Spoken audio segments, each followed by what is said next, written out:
Saudara Sungai Petani dan yang Bukit Mentajam. Tak, Bukit Mentajam ni bukan. Bukit Bendera. Bukit Bendera. Okey. Yes. Terima kasih Datuk Speaker. Menteri, ini berhubung dengan remaja dan jenayah. Saya nak tanya pandangan Menteri, adakah Menteri rasa perubahan struktur bagaimana anak-anak muda kita ini dibina itu penting? Sebagai contoh, kalau kita lihat masalah gejala remaja ini berlaku lazimnya selepas mereka menamatkan SPM. Lepas SPM, sementara dia menunggu result keluar ataupun dia nak proceed pergi ke college atau mana-mana, inilah waktu yang amat kritikal. Dan kalau kita lihat anak-anak yang merempit dan sebagainya, inilah waktu yang mereka gunakan. Dan masa itu agak panjang, kadang-kadang sampai 3 bulan. Adakah Menteri merasakan bahawa kita ada program LPKN yang diterajui oleh Kementerian Pertahanan, dan kita dah belanja pun 6 bilion. Kita tak tahu sama ada program ini berjaya atau tidak sebenarnya.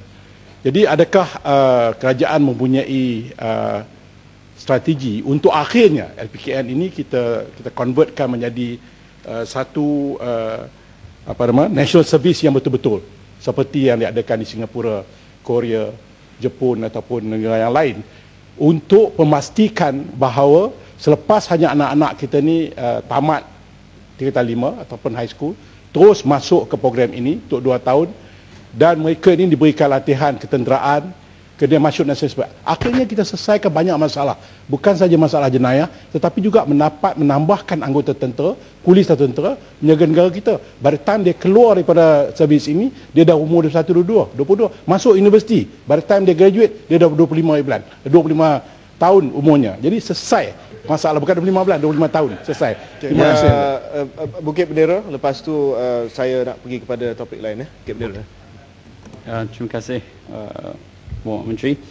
Isu perbezaan antara rakan muda dengan 1M4U, kalau kita lihat dalam Facebook page rakan muda yang saya tengah lihat ni, kita dapat lihat walaupun banyak pengemas kekinian yang dibuat dan memang updated ataupun terkini, kebanyakan daripada postingnya adalah berkenaan dengan program 1M4U. Dan saya rasa program-program KBS yang lain, saya rasa kalau kita ambil keluar program-program 1M4U daripada website, Facebook rakan muda, tak banyak program rakan muda yang terdapat.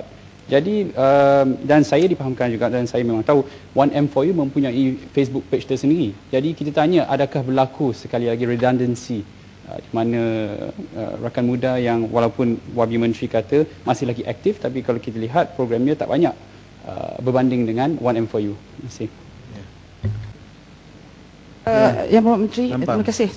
Saya lihat dalam kempen PRU 13 yang lepas, banyak program-program M4U yang digunakan sebagai vehicle untuk kempen oleh Barisan Nasional UMNO. Jadi saya nak tahu berapa perbelanjaan yang telah digunakan dalam PRU 13 untuk mempromosikan IM4U ini. Terima kasih Tuan Ketua. Persoalan pembangunan holistik untuk anak-anak muda ini, pertama sekali ini sejauh mana kerjasama dengan satunya Kementerian Pendidikan sendiri, kan dia melibatkan persoalan besar, melibatkan belia. Yang kedua, sebahagian belia ini adalah wanita, jadi jaringan kerja dengan Kementerian Wanita pun timbul sejauh mana dia diadakan satu kerjasama. Yang kedua, tentang isu persatuan belia, orientasi persatuan belia pada hari ini, apa orientasinya, keusahawanan ke ataupun kesukanan semata-mata? Itu soalan saya. Terima kasih. Ya, Bukit Katil. Boleh? Last. Last. Baik, Bapak Menteri, ada 2 soalan. Satu tentang komitmen Menteri sendiri mengenai bahawa Kementerian Belia ini adalah Kementerian Belia dan Sukan, bukan Kementerian Belia dan Sukan Barisan Nasional. Tapi rungutan di bawah saya lihat banyak tekanan yang diberikan kepada mereka yang tidak menyokong Barisan Nasional. Soalan saya mudah, apakah mekanisme boleh diwujudkan untuk laporan-laporan begini ditangani secara serius oleh Menteri sendiri, kerana itu komitmen beliau di dalam penyataan beliau yang dilakukan. Yang kedua ialah soal program-program di pedesaan dan kampung-kampung. Saya ingat antara rungutannya adalah soal pendanaan. Setuju ke kementerian kalau boleh digubal semula program-program, dikaji semula program mega belia ni, supaya peruntukan yang lebih dapat diberikan ke program belia di kampung dan pedesaan. Terima kasih. Ya, silakan. Terima kasih ahli-ahli yang berhormat, ramai yang tanya soalan, ramai yang minat dalam bidang belia ini. Yang pertamanya soalan daripada cadangan daripada ahli yang berhormat daripada Sungai Petani. Program PLKN ini sebenarnya telah wujud sejak 2004, tetapi program PLKN ini oleh kerana dia buat pilihannya secara rawak, dia hanya dapat pilih 24% daripada kohort yang keluar daripada SPM. Oleh demikian 76% tidak terlibat dalam PLKN. Jadi maksud semangat dari belakang cadangan Ahli Yang Berhormat daripada Sungai Petani itu adalah bahawa kita buat satu kerahan national service, kerahan kebangsaan yang menyeluruh, yang melibatkan semua.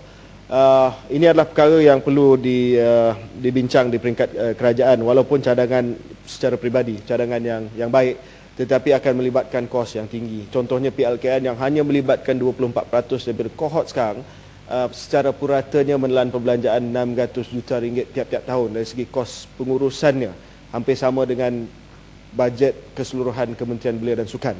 Oleh demikian, kalau sekiranya kita nak scale up perkara ini untuk melibatkan semua bagi tempoh masa 1 tahun, 1,5 tahun, 2 tahun, seperti mana national service di negara lain, akan melibatkan, akan ada kesan kepada perbelanjaan kerajaan dan perkara yang perlu kita bincang dengan lebih mendalam di peringkat kerajaan.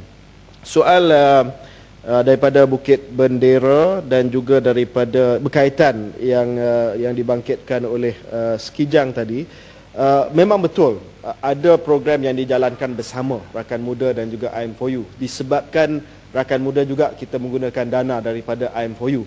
Tetapi itu tidak bermaksud bahawa program Rakan Muda yang stand alone tidak wujud lagi, ya. Tidak bermakna bahawa apabila dimuat naik program-program Rakan Muda IM4U dalam Facebook, itu sahajalah program-program yang dijalankan oleh Rakan Muda. Dan seperti mana yang saya tegaskan sekali lagi, soalan kepada saudara Yang Berhormat Bukit Bertajam, dia punya target group adalah sedikit berbeza. Rakan Muda lebih kepada masih lagi yang ada di sekolah 15 hingga 25, IM4U adalah untuk menyeluruh sampai ke umur yang lebih tua lagi ataupun masih lagi belia tapi yang umur yang lebih meningkat lagi. Soalan daripada Ampang tadi, IM4U, tidak ada apa-apa IM4U yang terlibat secara langsung dalam kempen Barisan Nasional pada pilihan raya lepas. IM4U adalah sukarelawan yang mencintakan negara dan masa depan negara yang stabil, yang aman dan makmur, dan mereka hanya membawa aspirasi kebangsaan, ya. Jadi tidak ada IM4U yang terlibat dalam kempen Barisan Nasional ataupun perbelanjaan IM4U yang terlibat dalam kempen Barisan Nasional. Ahli Yang Berhormat daripada Lenggong tanya tentang kajian yang dicadangkan oleh Ahli Yang Berhormat Lenggong kebetulan, ya, sedang pun dijalankan oleh Institut Penyelidikan Pembangunan Belia Malaysia di bawah Kementerian Belia dan Sukan. Dan kajian ini akan mengambil masa beberapa bulan, dan lepas ini saya akan maklumkan hasil kajian kepada Ahli Yang Berhormat, ya, sekiranya minat. Soalan daripada Ahli Yang Berhormat daripada Kuala Nerus, memang betul kita ada kerjasama dengan Kementerian Pendidikan, terutamanya melalui seperti mana yang saya sebutkan tadi, program-program Rakan Muda yang melibatkan kepimpinan pelajar-pelajar di sekolah, di mana kita nak cari pelapis-pelapis. Kementerian Wanita juga kita ada beberapa program-program yang telah kita mula. Saya rasa cadangan yang baik sebab ini melibatkan family, community dan masyarakat. Ada di bawah program Lautan Biru, di mana kita telah mulakan contohnya usahawan muda bersama dengan Kementerian Wanita dan menggunakan jentera Kementerian Wanita. Dan hala 7 Persatuan Belia, untuk makluman Yang Berhormat, Persatuan Belia ni dia bebas dari segi dia punya penekanannya, ya. Kita ada pendaftar pertubuhan belia, ROY, Registrar of Youth, yang cukup terbuka kepada mana-mana persatuan belia. Malah baru ni dalam Twitter saya telah mendapat mesej daripada seorang penyokong parti lawan yang telah mendaftar persatuan beliau di ROY dan telah mengucapkan tahniah sebab pendaftaran itu begitu licin sekali. Dan ini membantu menjawab soalan daripada Bukit Katil tadi, di mana kenyataan saya bukan kenyataan saja. Kita nak melaksanakan perkara tersebut, sebab itu saya jemput pemuda, Dewan Pemuda PAS datang. Kalau selepas ni Angkatan Muda Keadilan nak datang ke KBS nak bincangkan soal masa depan negara dan juga pembangunan belia, dipersilakan. Sebab kita nak pastikan bahawa pendekatan kita merentasi pemahaman politik untuk membangunkan belia. Dan soalan spesifik tadi mengenai dana belia. dana belia yang dikatakan tak sampai ke peringkat desa dan sebagainya. Yang pertamanya semalam saya jawab dalam Dewan ni bahawa Festival Putrajaya yang menjadi showcase bagi kita, kita akan pastikan bahawa dirasai program itu di setiap peringkat daerah dan juga negeri. Tetapi yang lebih penting daripada itu, Ali Muhammad, untuk makluman juga, ini berkaitan dengan pendaftar pertubuhan belia ataupun Registrar of Youth. Saya dapat banyak permintaan daripada persatuan-persatuan belia, sama ada di peringkat kebangsaan, negeri, atau di peringkat daerah juga, untuk pembiayaan. Dan banyak daripada permintaan ini sebenarnya permintaan yang deserving, sebab nak menjalankan program, nak melaksanakan program, dan concern ataupun kebimbangan yang berhormat amat penting sekali, iaitu biarlah sampai ke peringkat desa dan sampai ke peringkat akar umbi.